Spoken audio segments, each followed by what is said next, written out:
mukomana anonzi Welshman Ncube Azopera manje uyataura achiti aiwa Nelson Chamisa ndiye kahama bato Citizen Coalition for Change ndiye akariparadza nekuda kweyaiti strategic ambiguity. Sabeda mashoko atakwa na Welshman Ncube amene anobotemba anenge takatsika pai kana anofunga kuti masupporters a Nelson Chamisa avafungi here. Awasambinda mashoko ataura kuti bo subscribe like kuti na on the bell icon. Notipina na umunyo kwa muchinzi addressing the journalists at a CCC National Council meeting in Harare. Ncube said that under Chamisa's leadership the opposition party strayed from its democratic principles, abandoning both accountability and transparency.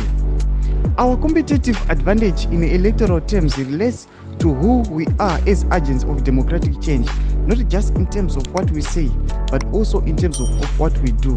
The damage is there, but the biggest damage is how far back this period under Chamisa has taken us in the struggle for a democratic alternative. Ncube said it will take more years and hard work to undo the damage inflicted on the opposition movement by Chamisa. Domashikantogwana Ncube achiti awa zvichatotora makore akawanda kuti tikugadzirisa damage iyi. Takutongona kuti akutongo zvikorekta ega kutongoti aiwa achatongona sangana munhu anombofolowa achingo blackmail kana achingo blame Nelson Chamisa newe anoti strategic ambiguity. Chimotodze mafungiro enyu moti kudii pamusoro pemashoko a Welshman Ncube. Vina comment section medu amusakana subscribe kulike chinotina on the bell icon.